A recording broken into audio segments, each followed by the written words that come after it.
इस लेक्चर में हम एमडीकेट फिजिक्स का one of the most important और most typical chapter dawn of modern physics को कवर करेंगे। क्वेश्चन नंबर 1 है threshold wavelength for a metal having work function W naught is x. What is the threshold wavelength for the metal having work function 2W naught? In simple words ये पूछ रहे हैं कि एक metal है जिसका work function अगर W not है तो उसका थ्रेशोल्ड वेवलेंथ x है। अब अगर ये वर्क फंक्शन W नॉट की बजाय 2 टाइम्स ऑफ W नॉट हो जाए यानी वर्क फंक्शन डबल हो जाए तो इसका थ्रेशोल्ड वेवलेंथ पर क्या इफेक्ट होगा। थ्रेशोल्ड वेवलेंथ और वर्क फंक्शन का फार्मूला है work function W is equal to hc divided by lambda. इस रिलेशन से आप लोग देख रहे हैं कि दोनों आपस में इन्वर्सली रिलेटेड है। Work function is inversely related to threshold wavelength या threshold wavelength is inversely related to work function. तो अगर वर्क फंक्शन डबल हो जाए तो थ्रेशोल्ड वेवलेंथ हाफ हो जाएगा या लैम्डा बाय 2 के इक्वल हो जाएगा। क्वेश्चन 2 है an electric bulb of 100 watt converts 3% of electrical energy into light energy. If the wavelength of light emitted is 6625 angstrom, the number of photons emitted in 1 second is. Question में हमें एक light bulb की power given है 100 वाट है लेकिन इसकी efficiency 3% है। ये सिर्फ 3% को कन्वर्ट करती है तो इसका मतलब है कि 100 में से ये सिर्फ 3 वाट पावर को इसका यूटिलाइज करेगी, बाकी 97% जो इसकी पावर है वो इनटू हीट और वो वेस्ट होगी। ठीक है। दूसरे बताते हैं कि जो लाइट एमिट करती है उसकी वेवलेंथ हमें गिवन है 6625 एंगस्ट्रॉम है तो number of photons emitted in 1 second हमने फाइंड करने हैं। ये थोड़ा लेंथी क्वेश्चन है, मैथमेटिक्स इसमें बहुत ज़्यादा इन्वॉल्व है तो इसको स्टेप बाय स्टेप सॉल्व करते हैं कि ये मैथमेटिक्स और कैलकुलेशंस आप लोगों ने कैसे करनी है। पावर हमें गिवन है 100 वाट है लेकिन सिर्फ 3% ही इसकी एफिशिएंसी है तो इसका जो पावर होगा, जो यूजफुल पावर होगा वो ओनली 3 वाट है। ठीक है। वेवलेंथ हमें गिवन है कि दैट इज 6625 एंगस्ट्रॉम है और अगर आप इसको मीटर में कन्वर्ट करते हैं तो ये हो जाएगा 6625 multiply by 10 to the power -10 metre, क्योंकि 1 एंगस्ट्रॉम में 10 टू द पावर -10 मीटर होते हैं। हमसे पूछा गया है number of photons emitted per unit time यानी पर सेकंड, ये हमने फाइंड करना है। तो कैसे करेंगे? बहुत सिंपल है। फार्मूला हम यूज करेंगे पावर का। पावर का फार्मूला क्या है? We know that power is equal to energy divided by time और फोटॉन की एनर्जी कितनी होती है? एच एफ के इक्वल होती है। तो एनर्जी की जगह पर मैं लिख लूंगा H F divided by time, ये एक फोटॉन के लिए है। अब अगर n नंबर ऑफ फोटॉन्स हो तो इसको हम मल्टीप्लाई करेंगे n के साथ। इस गिवन फार्मूला में से हमने फाइंड करना है number of photons emitted per second यानी n/t को हमने फाइंड करना है। ये जो n/t है इसको हमने फाइंड करना है। तो इसको फाइंड करने के लिए जो एच एफ है ये इसको इस साइड पर ले आए तो ये हो जाएगा ओवरऑल हमारा formula number of photons emitted per unit time is equal to power divided by H F. ठीक है, ये इसके इक्वल हो जाएगा। इस फार्मूला में अब हम वैल्यूज को पुट करेंगे। ये फार्मूला याद करें, आगे भी हम इसको यूज करेंगे। अब इस फार्मूले में फ्रीक्वेंसी है लेकिन हमें जो गिवन है वो लैम्डा गिवन है तो फ्रीक्वेंसी की जगह पर हम लैम्डा को कैसे लिखेंगे? ये हम लिखेंगे जनाब इस फार्मूले से। हमें पता है कि v is equal to f lambda होता है। v की जगह पर हम speed of light c put करेंगे is equal to f lambda और फ्रीक्वेंसी के लिए सॉल्व करें तो frequency is equal to c divide by lambda. तो अगर आप इस यहाँ पर c divide by lambda put करें तो you will get the answer. चलो मैं यहाँ पर लिख दूँ number of photons emitted per unit time is equal to, आपके पास जो फाइनल रिजल्ट आएगा और ये आप लोगों ने याद भी रखने हैं क्योंकि बाद में भी हम यूज़ करेंगे, वो फाइनल रिजल्ट होगा n/t number of photons emitted p lambda divide bye hc हो जाएगा। p lambda divided by hc हो जाएगा। अब इसमें वैल्यूज को पुट करें, पावर की वैल्यू को पुट करें, लैम्डा की वैल्यू को पुट करें, प्लैंक कांस्टेंट और c। लेकिन कैलकुलेशंस तो मुझे पता है आप लोगों को नहीं आती क्योंकि मुश्किल कैलकुलेशंस है तो चलिए मैं खुद ही कर लेता हूँ। नेक्स्ट स्लाइड पर n/t को हमने फाइंड करना है। पावर की वैल्यू 3 है, मल्टीप्लाई बाय लेमडा है 6625 multiply by 10 to the power -10 metre है। सारे यूनिट्स एसआई में है तो लिखने की ज़रूरत नहीं है।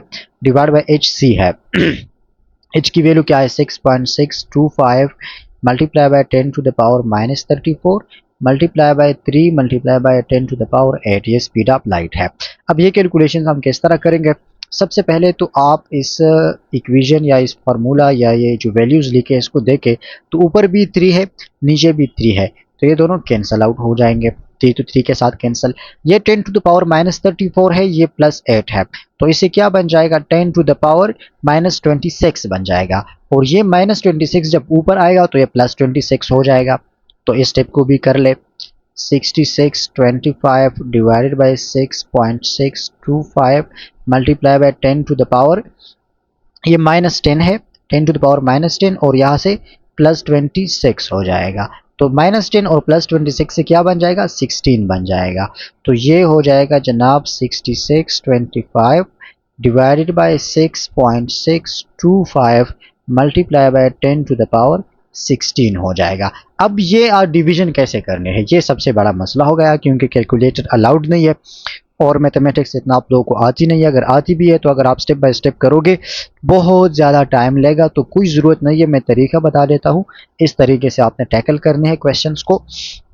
ये क्या है 6625 तो हम इसको 7000 कंसिडर कर लेते हैं, इसको थोड़ा सा बढ़ा लेते हैं और इस ये 6.6 है तो इसको भी थोड़ा बढ़ा लेते हैं और इसको भी 7 कंसिडर कर लेते हैं। कोई मसला नहीं पड़ेगा, आंसर पर हम अप्रोक्सीमेट आंसर को भी निकाल सकते हैं। ये 7000 को अप्रोक्सीमेट कर ले, ये 7 को अप्रोक्सीमेट कर ले और multiply by 10 to the power 16 अपनी जगह पर आ जाएगा। तो 7 के साथ कैंसिल, ये 1000 हो जाएगा। 1000 को मैं लिख सकता हूँ 10 to the power 3 multiply by 10 to the power 16 और दोनों ऐड होकर 10 टू द पावर 19 बन जाएंगे।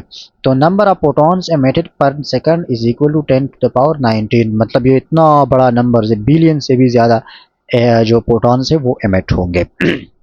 10 to the power 19 option B है। ठीक है, इस तरह से मैथमेटिक्स को डील करना है। क्वेश्चन 3 है the wavelength of a proton needed to remove a proton from a nucleus which is bound to the nucleus with 1 mega electron volt energy is nearly. देखिए प्रोटॉन है जो कि न्यूक्लियस के साथ बाउंड है, कितने एनर्जी पर 1 मेगा इलेक्ट्रॉन वोल्ट एनर्जी पर। तो इसको रिमूव करने के लिए जो प्रोटॉन रिक्वायर्ड होगा उस प्रोटॉन का वेवलेंथ क्या होगा। देखिए इस प्रोटॉन को रिमूव करने के लिए जो एनर्जी रिक्वायर्ड होगी, अगर ये 1 मेगा इलेक्ट्रॉन वोल्ट एनर्जी के साथ बाउंड है तो इतनी एनर्जी इसको रिमूव करने के लिए रिक्वायर्ड है। अब इस एनर्जी के करेस्पॉन्डिंग जो लैम्डा होगा वही प्रोटॉन की वेवलेंथ होगी। इन अदर वर्ड्स हमें एनर्जी गिवन है और वेवलेंथ को हमने फाइंड करना है। तो कैसे करेंगे? एनर्जी का formula in terms of wavelength E is equal to H C divide by lambda है। लेमडा के लिए सॉल्व करें तो is equal to H C divided by energy हो जाएगा। एच की वैल्यू को पुट करें, Planck constant 6.625 multiply by 10 to the power -34। ठीक है, ये जॉल में हो जाएगा और multiply by speed of light की value 3 multiply by 10 to the power 8 metre per second हो जाएगा डिवाइडेड बाय ये एनर्जी कितनी है 1 मेगा इलेक्ट्रॉन वोल्ट है। तो 1 मेगा इलेक्ट्रॉन, मेगा की वैल्यू क्या होती है 10 टू द पावर 6 होती है और ये हो जाएगा इलेक्ट्रॉन वोल्ट। अब अगेन ये कैलकुलेशंस का मसला बना कि कैलकुलेशंस कैसे करोगे आप लोग। तो इसके लिए एक शॉर्ट ट्रिक को याद रखें, एक शॉर्ट वैल्यू अपने साथ नोट करें, वो वैल्यू यूज़ करें तो आपको कोई कैलकुलेशंस की ज़रूरत नहीं होगी। जब भी प्लैंक कांस्टेंट और स्पीड ऑफ लाइट प्रोडक्ट में आ जाए और एनर्जी की वैल्यू आपको इन terms of electron volt given हो, इलेक्ट्रॉन वोल्ट गिवन हो, तो इस सारे एच सी और इलेक्ट्रॉन वोल्ट की जगह पर आप लिख ले एक वैल्यू जो कि है 1240। ये वैल्यू याद रखें, 1240 वैल्यू लिखे और डिवाइडेड बाय एनर्जी का मैग्नीट्यूड कितना है 10 टू द पावर 6 है। तो बस बाकी सारे वैल्यूज इग्नोर कर ले, ये भी इग्नोर कर ले, ये भी इग्नोर कर ले, सिर्फ ये वैल्यू याद रखे 1240 से रिप्लेस कर दे और इसका जो आंसर होगा वो नैनोमीटर में आएगा। ये एक शॉर्टकट है, ठीक है, नैनोमीटर में इस लैम्डा का आंसर आएगा। ठीक है, लेकिन ये तब यूज करेंगे जब एनर्जी इलेक्ट्रॉन वोल्ट में हो। अगर एनर्जी को आपने जॉल में कन्वर्ट कर दिया तो फिर आप स्टेप बाय स्टेप कैलकुलेशंस करोगे, फिर इस तरीके से आंसर गलत आएगा। अब 10 टू द पावर 6 है तो जब ये ऊपर जाएगा ये -6 हो जाएगा और ओवरऑल ये वैल्यू हो जाएगी 1240 multiply by 10 to the power -6 nanometre हो जाएगा। ऑप्शंस में से 10 टू द पावर -6 नहीं है, वहाँ पर -3 है, तो इसको -3 करने के लिए यहाँ पर हम पॉइंट को इधर लाएंगे, 3 डिजिट्स टू द राइट ले आएंगे हम पॉइंट को, तो ये हो जाएगा 1.2 multiply by 10 to the power -3 हो जाएगा और नैनोमीटर अपनी जगह पर आ जाएगा। तो this is the value of lambda, 1.2 multiply by 10 to the power -3 nanometre, 1.2 multiply by 10 to the power -3 nanometre, ये हमारा करेक्ट आंसर ऑप्शन बी है।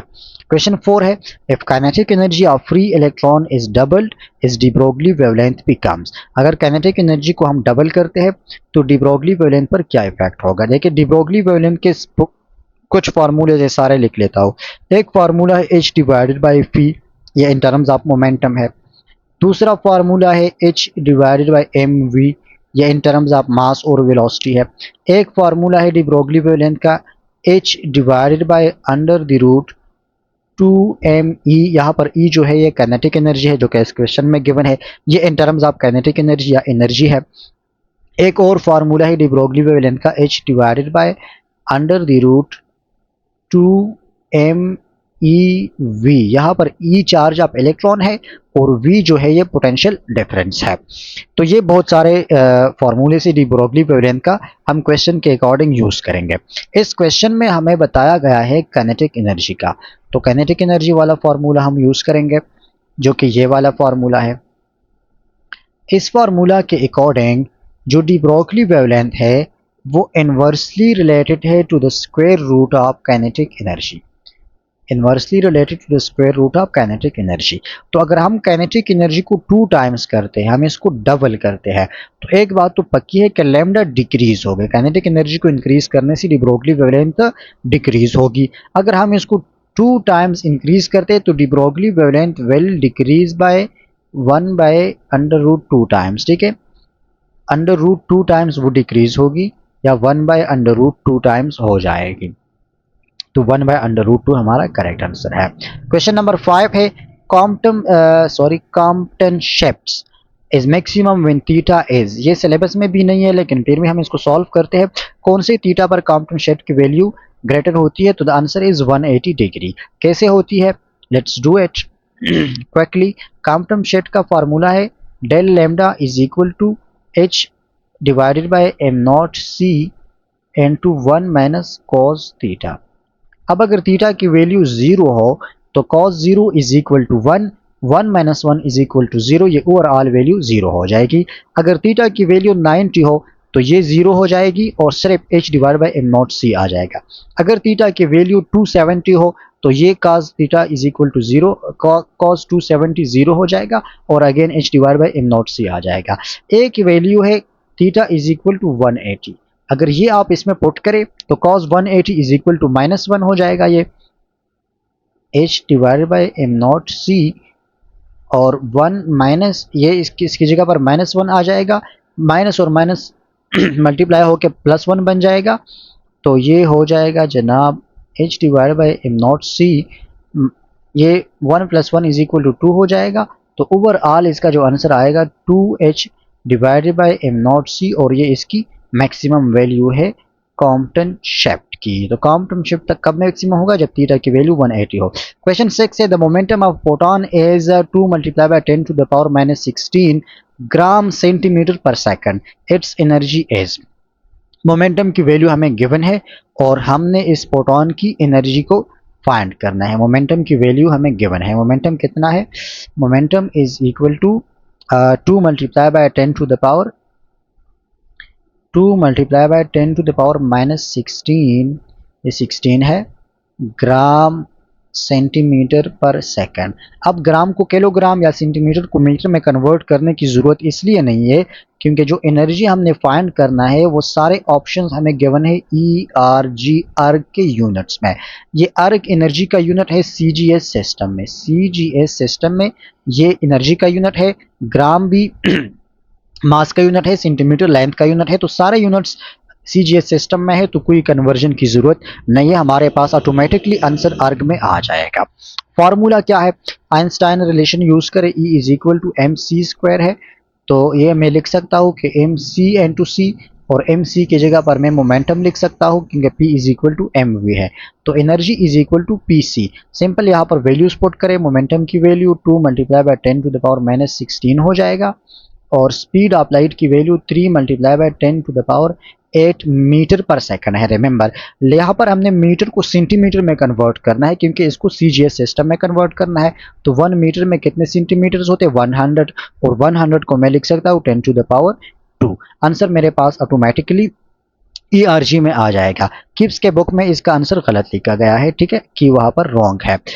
तो कैसे करेंगे, 2 multiply by 3 is equal to 6 हो जाएगा, multiply by 10 to the power ये minus 16 है, और 8 प्लस 2 इज इक्वल टू 10, तो प्लस 10 हो जाएगा, और minus 16 plus 10 is equal to minus 6 ERG, 6 multiply by 10 to the power minus 6। Book में इसका आंसर माइनस 8 है, लेकिन वो गलत है, ठीक है। कौन से वाला है, कौन से वाला, सी वाला आंसर है, सही से नजर नहीं आ रहा, लेकिन यही इसका कंसेप्ट है। अगला क्वेश्चन नंबर 7 है, ratio of momentum of protons having wavelength 4000 angstrom and 8000 angstroms is. Momentum और वेवलेंथ, मोमेंटम का रिलेशन हमने फाइंड करना है, वेवलेंथ की वैल्यूज हमें गिवन है, तो दोनों इनवर्सली रिलेटेड है, मोमेंटम फाइंड करना है ना, दोनों इनवर्सली रिलेटेड है, तो P1 बाय P2 क्या हो जाएगा, P1 डिवाइड बाय P2 का अगर हमने रेशो निकालना है और दोनों इनवर्सली रिलेटेड है, तो P2 वाला जो लैम्डा होगा वो ऊपर आ जाएगा, ये लैम्डा 2 इधर आ जाएगा, और लैम्डा 1 नीचे आ जाएगा, ठीक है। इनवर्सली रिलेशन का इस तरह से हम रेशो निकाल लेते हैं। अब इसकी वैल्यूज को पुट करें, लैम्डा 2 की वैल्यू क्या है, वो 8000 एंगस्ट्रॉम है, दोनों की यूनिट सेम है तो लिखने की जरूरत नहीं है, और नीचे की वैल्यू ये 4000 है, तो ये कैंसिल हो जाएंगे, 4 1 जा 4, 4 2 जा 8, और आल आ जाएगा 2 बाय 1 या 2:1 हमारा आंसर आ जाएगा, 2:1। क्वेश्चन नंबर 8 है, a radio station emits 10 kilowatt power of 90.8 megahertz. Find the number of photons emitted per second. अभी हमने इसके लिए फार्मूला निकाला क्वेश्चन नंबर 2 में, वही वाला क्वेश्चन है, पावर हमें गिवन है 10 किलोवाट है, और फ्रीक्वेंसी की क्या है 90.8 मेगाहर्ट्ज है, number of photons emitted per second find करने हैं। तो मैं फार्मूला को दोबारा डिराइव नहीं करता, मैं डायरेक्टली यूज करता हूँ, number of photons emitted per second is equal to, अभी हमने फाइंड किया था फार्मूला क्या था, ये formula P lambda divide by H C था ना, पी वो इन टर्म्स ऑफ वेवलेंथ था, P lambda divide by H C in terms of wavelength था, तो हम इसको कन्वर्ट करेंगे फ्रीक्वेंसी में, तो ये हो जाएगा N divide by T is equal to P divide by H F, ये हो जाएगा इन टर्म्स ऑफ फ्रीक्वेंसी। अब इसमें वैल्यूज को पुट करें, पावर की वैल्यू 10 किलोवाट है, तो मैं लिख सकता हूँ 10 multiply by 10 to the power 3, kilo की जगह पर मैंने 10 टू द पावर 3 लिख दिया, एच की जगह पर 6.6 multiply by 10 to the power minus 34, और फ्रीक्वेंसी कितनी है 90.8 मेगा हर्ट्ज है, तो मेगा किस चीज़ के इक्वल होती है 10 टू द पावर 6 के इक्वल होती है।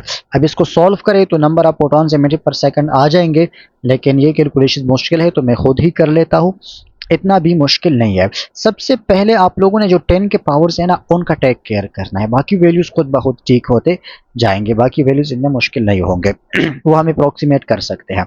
यहाँ पर 10 टू द पावर 1 है और ये 3 है, तो ओवरऑल ये 10 टू द पावर 4 हो जाएगा, ठीक है, ओवरऑल ये 10 टू द पावर 4 हो जाएगा। मैं दूसरा कलर ले लूँ क्योंकि मैं शॉर्टकट यूज कर रहा हूँ यहाँ पर, ये ओवरऑल 10 टू द पावर 4 हो जाएगा। नीचे ये 10 टू द पावर माइनस 36 है और ये प्लस 6 है, तो ये 10 टू द पावर माइनस 28 हो जाएगा, और ये माइनस 28, ये जो 90.8 है ना इसको आप अप्रोक्सीमेट कर ले 100, और फिर 100 को मैं लिख सकता हूँ 10 टू द पावर 2, तो ये 10 टू द पावर प्लस 2 और प्लस 6 प्लस 8 हो जाएगा, प्लस 8 और माइनस 34, तो ये हो जाएगा माइनस 26, और ये माइनस 26 जब ऊपर जाएगा तो ये प्लस 26 हो जाएगा। तो 1/6.6 को अपनी जगह लिखे, multiply by 10 to the power plus 4 multiply by 10 to the power 26। ये सब चीज़ें अपनी अपनी जगह पर आ गई। Again 4 + 26 is equal to 30। तो इसको आप लिखे 1 divide by 6.6 multiply by 10 to the power 30। ये अप्रोक्सीमेशंस आप यूज़ करोगे तो आपके कैलकुलेशन आसान होगी, अदरवाइज आप कभी भी इसको नहीं कर सकोगे जब तक आपके पास कैलकुलेटर नहीं होगा। अब 1 डिवाइड बाई 6.6 ये डिवीजन आप कैसे करोगे? तो सबसे पहले यहाँ पर पॉइंट है, तो हमारा जो आंसर होगा वो पॉइंट में ही होगा, ठीक है। 1 6 से छोटा है, तो इसको डिवाइड करने के लिए हम 1 के साथ क्या लगाएंगे? एक 0 लगाएंगे ताकि ये 10 हो जाए। तो वहाँ पर 0 लगाएंगे, यहाँ पर भी एक 0 लगाएंगे पॉइंट के बाद। अब 10 को जब आप 6 पर डिवाइड करते हैं तो 6 1 जा 6, पहले तो इसकी वैल्यू 1 आ जाएगी, फिर रिमाइंडर 4 हो जाएगा और 4 के साथ आप एक अलग 0 लगाओगे तो 40 हो जाएगा, या इस तरह हो जाएगा 40/6 हो जाएगा। अब 40/6 आप डिवाइड करते जाओगे तो ये इसके अंदर आएगा 6.6666, ये इस तरह चलता जाएगा। तो बाकी वैल्यूज़ के साथ हमारा कोई काम नहीं, हम सिर्फ एक ही 6 इसमें से यहाँ पर लिख लेते हैं और multiply by 10 to the power 30 करते हैं। अगर ऑप्शन में से आप देखें तो वहाँ पर 1.6 है, या वहाँ पर जो पॉइंट है ना ये 1 के बाद है, तो हम भी इसको थोड़ा सा शिफ्ट करते हैं 1 के बाद। 2 डिजिट्स हमने शिफ्ट किया है तो ये 30 की बजाय 28 हो जाएगा, ठीक है, क्योंकि हमने पॉइंट को टूवर्ड्स द राइट शिफ्ट किया है। तो 1.6 multiply by 10 to the power 28 ये हमारा करेक्ट आंसर होगा। 1.6 multiply by 10 to the power 28, option A. Mathematics ज़्यादा है, इसको सीखे। क्वेश्चन नंबर 9 है, the energy of a proton is 3 multiply by 10 to the power -19 joule. Its momentum is, energy की value हमें गिवन है, मोमेंटम को फाइंड करना है। वही आइंस्टाइन रिलेशन वाला फार्मूला हम यूज़ करेंगे। Energy is equal to P c, momentum को फाइंड करना है तो momentum is equal to energy divide by c. Energy की वैल्यू हमें गिवन है, क्या है? 3 multiply by 10 to the power -19 joule है। 3 multiply by 10 to the power -19 joule divide by c की वैल्यू क्या है? 3 multiply by 10 to the power 8 metre per second. लेकिन अगर आप ना भी लिखे तो कोई मसला नहीं होगा क्योंकि सारे यूनिट्स एसआई में है।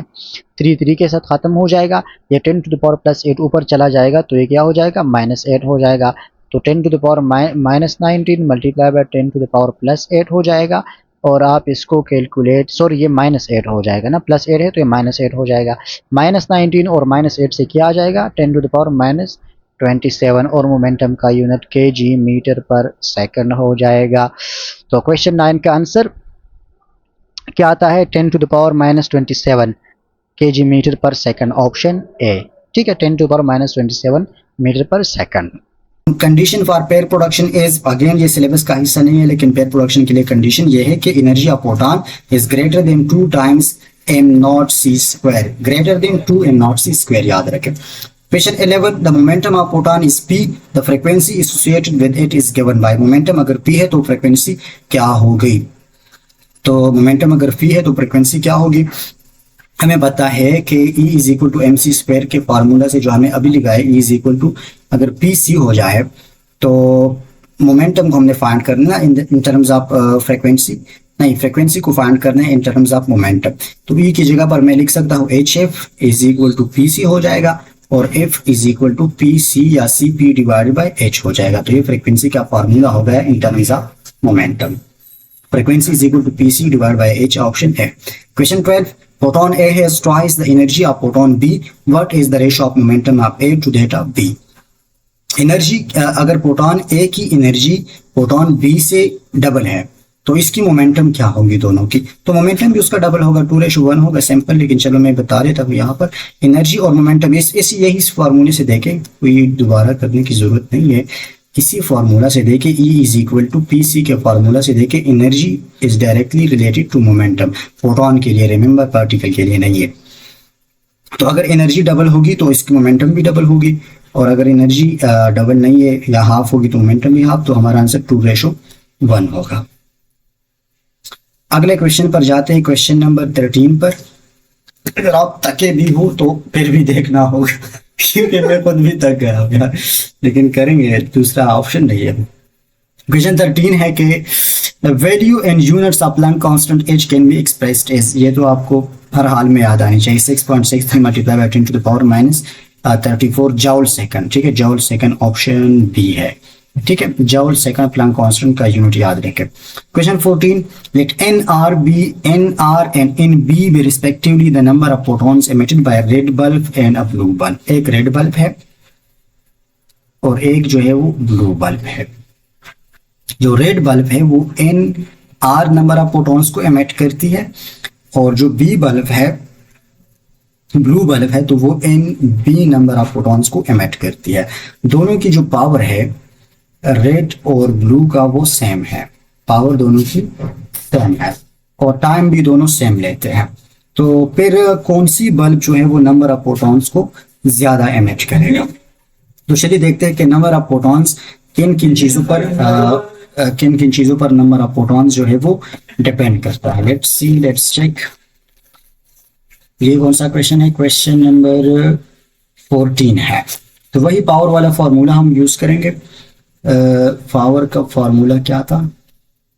Power is equal to energy by time, और एनर्जी को हमने लिखा था इन टर्म्स ऑफ NHF, दोनों की डिवाइड बाय टाइम, ठीक है। तो नंबर ऑफ फोटॉन्स के लिए अगर आप इसको सॉल्व करोगे तो PT is equal to NHF हो जाएगा, NHF हो गया, और N is equal to PT divided by HF, ठीक है, ठीक है ना। और HF क्या है? ये एनर्जी है।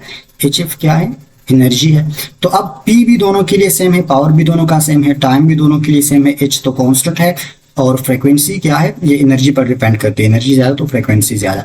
अब जिसकी फ्रीक्वेंसी ज्यादा होगी रेड और ब्लू में से, तो वो कम नंबर ऑफ प्रोटॉन्स को एमिट करेगा। Number of protons emitted is inversely proportional to frequency. तो जिसकी फ्रीक्वेंसी ज्यादा होगी उसकी नंबर ऑफ प्रोटॉन्स कम एमिट होंगे, जिसकी फ्रीक्वेंसी कम होगी उसकी ज्यादा होगी। तो कम फ्रीक्वेंसी रेड और ब्लू में से किसकी है? तो रेड की फ्रीक्वेंसी, सॉरी ये क्या मसला आ रहा है, जो रेड की फ्रीक्वेंसी है ना एमिटेड, वो कम है और ब्लू की फ्रीक्वेंसी ज्यादा है। तो number of protons emitted for red will be greater than number of protons than blue. Red वाले ज्यादा एमिट होंगे, ब्लू वाले कम एमिट होंगे, और ये कॉमन सेंस भी है अगर आप थोड़ा सा यूज कर ले। क्वेश्चन 15 है, lambda is proportional to. Photons और पार्टिकल्स के बारे में पूछ रहे हैं कि इसका वेवलेंथ, फोटॉन्स के वेवलेंथ एनर्जी के साथ किस तरह रिलेटेड है और पार्टिकल का वेवलेंथ एनर्जी के साथ किस तरह रिलेटेड है। तो चलिए इसको भी कर लेते हैं। फोटॉन्स के लिए हमें पता है, फॉर द फोटॉन्स के लिए एनर्जी की फार्मूला है E is equal to HC और लैम्डा। तो लैम्डा जो है वो is inversely related to energy photons के लिए, तो ये वाला रिलेशन हो गया। अब पार्टिकल्स के लिए ये रिलेशन कैसा है? तो पार्टिकल्स के लिए हम डी ब्रोगली वेवलेंथ को यूज करेंगे, और डी ब्रोगली वेवलेंथ क्या है? डी ब्रोगली वेवलेंथ हमें कहती है कि lambda is equal to H by P है, मोमेंटम है, ठीक है। और मोमेंटम को मैं अगर एनर्जी के टर्म्स में लिखूं तो H divided by under the root 2mE हो जाएगा। और यहां से पता चलता है कि lambda is proportional to, lambda is inversely proportional to the square root आया अंडर रूट ऑफ एनर्जी। तो पार्टिकल्स के लिए lambda 1 by under root E के साथ प्रोपोर्शनल है, और प्रोटॉन्स के लिए 1 बाय E के साथ प्रोपोर्शनल है।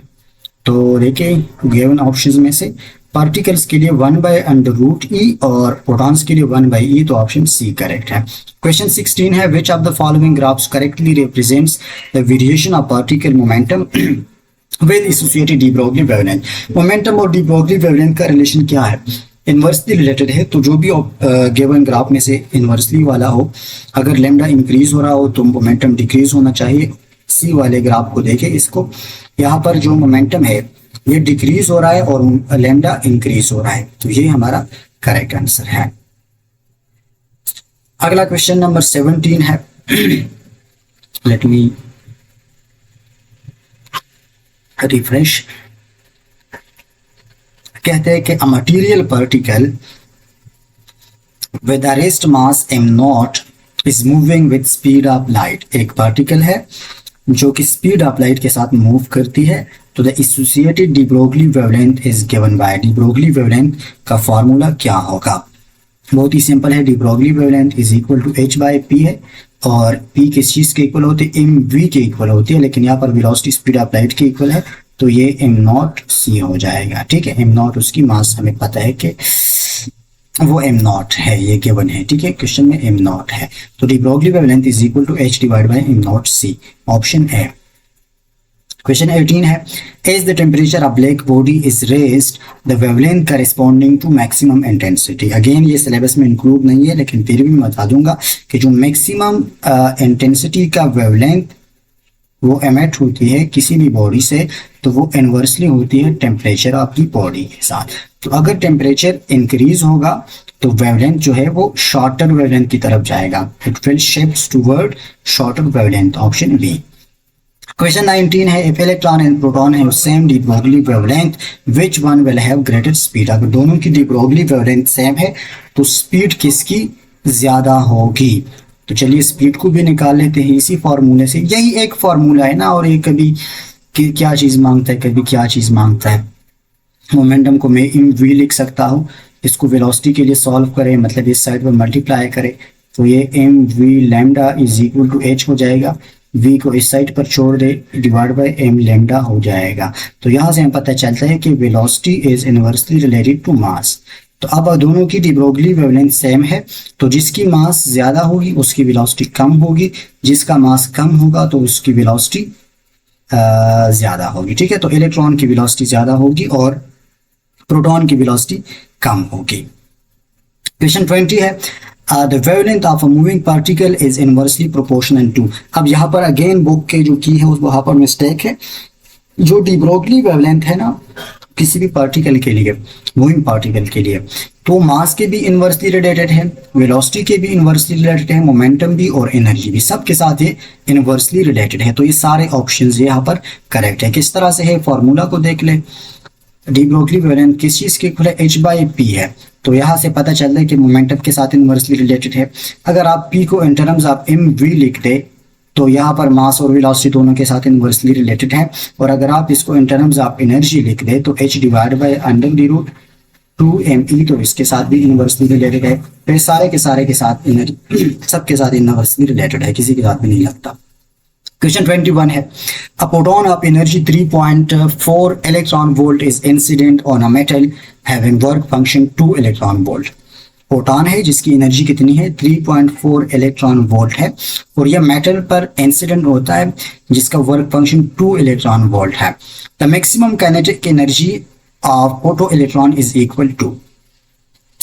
देखिए ये एक मेटल है जिसका वर्क फंक्शन कितना है, 2.4 है ना, let me confirm it, 2 electron volt है। ठीक है, इसका वर्क फंक्शन कितना है, 2 इलेक्ट्रॉन वोल्ट इसका वर्क फंक्शन है, और एक प्रोटॉन इस पर एमिट होता है जिसकी एनर्जी कितनी है, 3.4 इलेक्ट्रॉन वोल्ट है। तो जब ये प्रोटॉन इंसिडेंट होगा यहाँ से एक इलेक्ट्रॉन इजेक्ट होगा, इस इलेक्ट्रॉन की काइनेटिक एनर्जी हमने फाइंड करनी है। तो काइनेटिक एनर्जी ऑफ इलेक्ट्रॉन का फॉर्मूला ये है कि the energy of proton minus the work function. तो एनर्जी ऑफ प्रोटॉन क्या है, 3.4 है, माइनस वर्क फंक्शन वो कितना है, 2 इलेक्ट्रॉन वोल्ट है। तो 3.4 से 2 को माइनस करें, 1.4 इलेक्ट्रॉन वोल्ट काइनेटिक एनर्जी होगी किस चीज की, इलेक्ट्रॉन की, 1.4 इलेक्ट्रॉन वोल्ट। अगला क्वेश्चन सॉल्व करते हैं, question number 22। Davisson Germer experiment छोड़े, डेविसन जर्मन हमारे सिलेबस का हिस्सा नहीं है तो हम सिंपली स्किप कर लेते हैं। क्वेश्चन 23 और 24, 25 ये सारे डेविसन जर्मन एक्सपेरिमेंट पर है, तो हम ज्यादा डिस्कस नहीं करेंगे, सिर्फ मैं कंसेप्ट बताऊंगा, थोड़ा सा दिमाग में रखेंगे, ज्यादा दिमाग नहीं खाएंगे। If an electron is associated is accelerated to a potential difference 54 volt, its de Broglie wavelength will be। तो potential difference के टर्म में लैम्डा यानी de Broglie wavelength इक्वल होती है h divided by square root 2m EV। V जो है ये potential difference है, E चार्ज ऑन इलेक्ट्रॉन है, M मास ऑफ इलेक्ट्रॉन है, 2 जो है ये कांस्टेंट है। वैल्यूज को पुट करके आपके पास आंसर आ जाएगा, लेकिन ये हमारे सिलेबस का हिस्सा नहीं है तो कोई जरूरत नहीं है इसको करने की। क्वेश्चन 24 है, light of frequency 1.5 times the threshold frequency is incident on a photosensitive material. If the frequency is halved and intensity is double, the photoelectric current become। ये फोटो इलेक्ट्रिक इफेक्ट है, इसको भी स्किप कर दे, दिमाग ना खाए अपना। क्वेश्चन 25 है, a body of mass 200 gram moves at the speed of 5 metre per hour. Speed हमें गिवन है, मास हमें गिवन है, de Broglie wavelength is related to 8 is the order. तो डी ब्रोगली वेवलेंथ को फाइंड करना है, simply ये वाला फॉर्मूला है, lambda is equal to h divide by mv। Mass भी गिवन है, वेलोसिटी भी गिवन है, पुट करें तो डी ब्रोगली वेवलेंथ की वैल्यू आ जाएगी। ठीक है, अब मैं थोड़ा जल्दी जल्दी कर लेता हूँ क्वेश्चंस को। क्वेश्चन 26 है, डेविसन जर्मन एक्सपेरिमेंट, चलो फिर ही भी इसको हम इग्नोर कर लेते हैं। क्वेश्चन 27 है, electron accelerated bye potential difference v has de Broglie wavelength lambda if the electron is accelerated by a potential difference 4 times।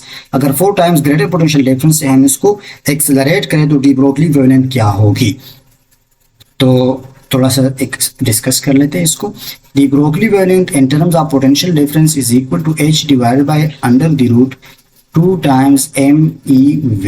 MVH2 सारे के सारे कांस्टेंट है, तो de Broglie wavelength is related to potential difference to the square root of potential difference। अब अगर potential difference को हम 4 times करेंगे तो क्या इफेक्ट होगा, lambda डैश कितना होगा। अगर ये हम करेंगे 4 times, तो स्क्वायर रूट का 4 क्या होता है, स्क्वायर रूट ऑफ 4 वो 2 होता है ना, तो lambda dash will be equal to lambda divide by 2, वो हाफ होगा, lambda बाय 2 ऑप्शन बी। अगला क्वेश्चन हम करते हैं, क्वेश्चन नंबर 28 है, a proton and alpha particle are accelerated to the same potential difference. Same potential difference से हमने proton और अल्फा पार्टिकल को एक्सेलरेट किया, तो इन दोनों की de Broglie wavelength का रेशो क्या होगा। देखिए de Broglie wavelength को अगेन हम लिखते हैं इन terms of potential difference h divided bye 2 times me और पोटेंशियल डिफरेंस v। ठीक है, तो प्रोटॉन की मास कितनी होती है, अगर m होती है तो अल्फा पार्टिकल की मास 4 टाइम्स मास ऑफ प्रोटॉन होती है। और चार्ज कितनी होती है प्रोटॉन की, अगर चार्ज e है तो अल्फा पार्टिकल के लिए चार्ज की वैल्यू क्या होगी, 4 टाइम्स ऑफ चार्ज या 2 टाइम्स ऑफ इलेक्ट्रॉन होगी। तो यही वैल्यूज आप पुट करें इसमें अल्फा पार्टिकल के लिए और प्रोटॉन के लिए, और फिर रेशो निकाले, खुद ही कर ले इसको। Question 29, the ratio of momentum of an electron in alpha particle which are accelerated from raised by potential difference of 100 watt। दोनों के लिए 100 वाट है, तो दोनों के लिए पोटेंशियल डिफरेंस सेम कंसीडर कर ले। इलेक्ट्रॉन और अल्फा पार्टिकल की मोमेंटम का हमने रेशो फाइंड करना है, और चलिए इसको मैं कर लेता हूँ, थोड़ा सा इतना मुश्किल नहीं है। किस चीज़ का रेशो फाइंड करना है, मोमेंटम का फाइंड करना है। तो हमें पता है कि lambda is equal to h divide by p है। पोटेंशियल डिफरेंस के टर्म्स में हम इसको लिखेंगे, लेकिन चले let me do it. Question number 29 है, तो मोमेंटम को अगर आप इन टर्म्स ऑफ लैम्डा लिखेंगे, p is equal to h by lambda हो जाएगा। अब रेशो फाइंड करना है तो p e divide by p alpha हो जाएगा, अल्फा पार्टिकल के साथ इसका रिलेशन है। This is equal to, momentum किस चीज़ के इक्वल है, 2mev के इक्वल है, डिवाइडेड बाय 2me है, लेकिन mass of alpha particle is what is 4 times है ना, लेकिन मास को हमने यहाँ पर कंसिडर नहीं करना, हमने सिर्फ चार्ज को कंसिडर किया है। 2m हो जाएगा, और charge of alpha particle is 2 time charge of electron, और v हो जाएगा। दोनों पर एक स्क्वायर रूट ले ले तो v के साथ कैंसिल हो जाएगा, e के साथ कैंसिल हो जाएगा, ये 2 ऊपर 2 के साथ कैंसिल हो जाएगा, और जो ओवरऑल हमारे पास आंसर आएगा तो वो ऑप्शन बी वाला आएगा, कि जो अंडर द रूट ऊपर सिर्फ m रह जाएगा और नीचे 2m रह जाएगा। ठीक है, 2m, बिल्कुल 2m of alpha particle, sorry D वाला ऑप्शन होगा। क्वेश्चन 30 है, what is the de Broglie wavelength of a proton whose linear momentum is the magnitude। Linear momentum के मैग्नीट्यूड गिवन है और de Broglie wavelength को find करना है। तो यहाँ पर भी अगेन थोड़ा सा मैथमेटिक्स है, मैं इसको खुद ही कर लेता हूँ। h है, h डिवाइड बाई p है, लीनियर मोमेंटम की वैल्यू हमें गिवन है, x की वैल्यू, h की वैल्यू क्या है, 6 multiply by 6 multiply by 10 to the power -34 joule second है। मोमेंटम की वैल्यू हमें गिवन है जो कि 3.3 multiply by 10 to the power -23 है, 3.3 multiply by 10 to the power -23 है। इसको सॉल्व कर ले, सिंपल 6.6 को अगर आप 3.3 पर डिवाइड करोगे तो यू विल गेट 2। ठीक है ना, ये तो सिंपल है, तो मुश्किल नहीं था। और ये -23 ऊपर चला जाएगा तो ये क्या हो जाएगा, +23 हो जाएगा। तो 2 multiply by 10 to the power -34 multiply by 10 to the power +23, तो is equal to 2 multiply by 10 to the power minus 34 और प्लस 23 से क्या आ जाएगा, 11 आ जाएगा ना, -11। ठीक है ना, मैं गलत कह रहा हूँ, -11 आ जाएगा। लेकिन गिवन ऑप्शंस जो अगर आप देख ले गिवन ऑप्शंस, तो वो नैनोमीटर्स के टर्म में है। अब इसको नैनोमीटर्स में कन्वर्ट करें तो बहुत सिंपल है, नैनोमीटर्स में कन्वर्ट करना। ये जो पॉइंट है ये 2 डिजिट्स यहाँ पर ले आए तो ये 0.02 नैनोमीटर हो जाएगा। 0.02 नैनोमीटर हमारा करेक्ट आंसर है, ऑप्शन सी। क्वेश्चन नंबर 31 है, जो कि मेरे ख्याल में लास्ट क्वेश्चन है इस लेक्चर का। मैं बहुत पता नहीं, जल्दी जल्दी इसको भी कर लेता हूँ। The velocity of a particle of mass m and D Broglie wavelength, velocity का फार्मूला पूछा है सिंपल, ठीक है। अगर डी ब्रोगली वेवलेंथ लैम्डा है और मास m है तो वेलोसिटी क्या होगी, चलिए कर लेते हैं। Lambda is equal to again वही वाला फार्मूला mv हो जाएगा। अब इसको यहाँ पर ले आए तो mv lambda is equal to h, और v के लिए सॉल्व करें तो h divide by m lambda हो जाएगा। h divided by m lambda, ये करेक्ट आंसर है। एक और पेज भी है, sorry. Latest question number 32। If E1, E2 and E3 are the respective kinetic energies of electron, alpha particle and a proton, each having the same de Broglie wavelength। ये बहुत important question है। Electron, proton और alpha particles तीनों की D Broglie wavelength same है, तो किसकी energy ज्यादा होगी। अब देखें, de Broglie wavelength is equal to h divided by under the root 2me है। E क्या है, E काइनेटिक एनर्जी है। हमने काइनेटिक एनर्जी का ऑर्डर फाइंड करना है, तो इस इक्वेशन को काइनेटिक एनर्जी के लिए सॉल्व करें। काइनेटिक एनर्जी को सॉल्व करने के लिए हम क्या करेंगे, और कोई जरूरत नहीं है काइनेटिक एनर्जी को सॉल्व करने के लिए। एनर्जी अगर लैम्डा भी सबका सेम है, h तो वैसे भी कांस्टेंट है, 2 भी कांस्टेंट है, तो इन इलेक्ट्रॉन, प्रोटॉन और अल्फा पार्टिकल में डिफरेंस सिर्फ मास का है, ठीक है, सिर्फ मास का डिफरेंस रहता है। और मास के साथ ये क्या होगा, इनवर्सली रिलेटेड होगा, ठीक है। अगर आप इसको सॉल्व करेंगे तो पता आपको चल जाएगा। जिसका मास ज्यादा तो उसकी काइनेटिक एनर्जी कम, जिसका मास कम तो उसकी काइनेटिक एनर्जी ज्यादा। ठीक कर लिया ना मैंने। हाँ बिल्कुल। तो गिवन में से सबसे कम मास किसका, इलेक्ट्रॉन का है, तो उसकी एनर्जी सबसे ज्यादा, फिर प्रोटॉन का सबसे ज्यादा, और फिर अल्फा पार्टिकल का सबसे ज्यादा। एंड पे अल्फा पार्टिकल आएगा। क्वेश्चन 33 है, if the kinetic energy of free electron doubles then its de Broglie wavelength changes by factor of √2। Kinetic energy अगर डबल होगी तो लैम्डा की वैल्यू कम होगी और बाय फैक्टर ऑफ √2 होगा। Question 34, the magnitude of de Broglie wavelength of electron, proton and neutron भी है और alpha particle all have the same energy 1 mega electron volt in increasing order will follow the sequence. Electron, proton, neutron और alpha particle सबकी energy same है, तो de Broglie wavelength किसका ज्यादा होगा। De Broglie wavelength is inversely related to mass. अगर energy same है, again वही वाला क्वेश्चन है, inversely related to under root of mass. तो सबसे ज्यादा किसका होगा, जिसका मास सबसे कम होगा। तो गिवन में सबसे कम मास इलेक्ट्रॉन का है, तो इलेक्ट्रॉन का सबसे ज्यादा होगा डी ब्रोगली वेवलेंथ। फिर उसके बाद किसकी मास सबसे कम है, प्रोटॉन की है, तो उसके बाद प्रोटॉन होगा, उसके बाद न्यूट्रॉन होगा और उसके बाद अल्फा पार्टिकल होगा। ये गिवन ऑर्डर होगा। यहाँ पर लैम्डा की टर्म्स में आप थोड़ा सोचे फिर खुद इस पर। Question 35, the wavelength of matter waves is independent of. Matter waves का वेवलेंथ किस चीज पर डिपेंड नहीं करता, मास पर भी करता है, वेलोसिटी पर भी करता है, मोमेंटम पर भी करता है, चार्ज पर डिपेंड नहीं करता। क्वेश्चन 36 है, particle of mass capital M at least, छोड़े इसको, पेरेनहेलेसन का क्वेश्चन है, इसको बाद में जाए। लास्ट क्वेश्चन इस लेक्चर का, the division in German experiment in decay. Division in German experiment again syllabus से आउट है, लेकिन कर लेते हैं। वो किस चीज को इंडिकेट करते हैं, इलेक्ट्रॉन के डिफ्रैक्शन को, डिफ्रैक्शन ऑफ इलेक्ट्रॉन के लिए ये वाला एक्सपेरिमेंट हुआ था। मुश्किल चैप्टर था, बहुत मुश्किल था। अगर आप लोगों ने एंड तक देखा है तो आप लोग भी थके हुए होंगे, मैं भी, लेकिन चले हो गया।